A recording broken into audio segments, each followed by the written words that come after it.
ब्रह्मदारु स्मरामि ब्रह्मदारु शङ्खमध्ये शतदलकमले रत्न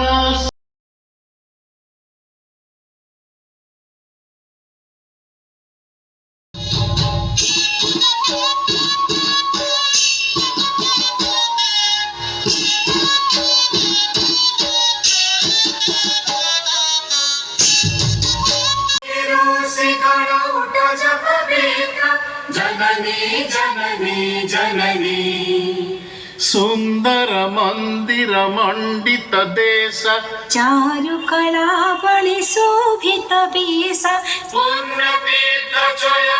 ओ समाजसेवी मंच उपरକୁ ଆସିବେ।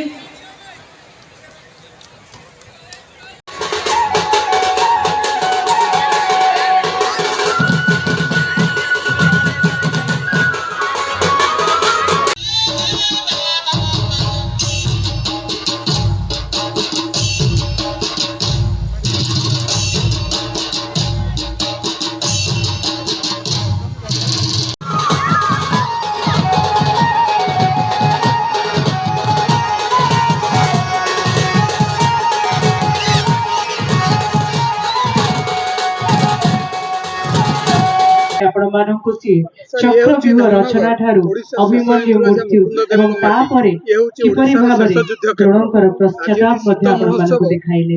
ତେବେ ଏବେ ଟିକେ ମାହୋଲକୁ ହାଲକା କରିଦେବା, କାରଣ ଟିକେ ଗମ୍ଭୀର ହୋଇଯାଇଛି। ତେବେ ଏହି ମାହୋଲକୁ ମନୋରଞ୍ଜନ ଭିତ୍ତିକ ଶୀତ ମହୋତ୍ସବ ଏବଂ ପଲ୍ଲିଶ୍ରୀ ମେଳା ଯୋଉଟା ସାଧାରଣତଃ राज्य स्तर प्रथम थर ओडिया भाषा साहित्य संस्कृति विभाग आनुकूल्य एटा आज धामनगर ब्लॉक अंचल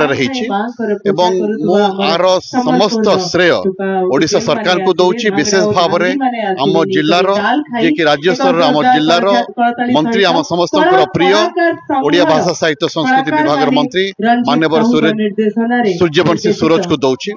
सी न चाहिए आप देखुंती को भव्य आयोजन करा कौन सी तुलन भी कहीपरानी जे एटा गोटे ब्लॉक स्तरीय जिला स्तरीय कार्यक्रम राज्य स्तरीय कार्यक्रम आप अनुमान देखिपे गोटे राज्य स्तरीय कार्यक्रम मैंने निजर संस्कृति निजर ऐतिह्य संपर्क से माने सचेतन हे अवगत हे बहुत खुशी लगुच धामनगर भली अंचल जोटा आप कहले एठी मुकुंद देव तांकर शेष युद्ध एठी गोरा टिकरी रे से एठी माने तांकर मृत्युवरण करथिले। एठी शहीद नगर अच्छी जो एरम पर पाखापाखि 9 जन लोक शहीद होते 1942 मसीह जितेबाला क्विट इंडिया मूवमेंट समय तेणु ये एक ऐतिह्य संपन्न अंचल शीत महोत्सव आयोजन हो पारुछि।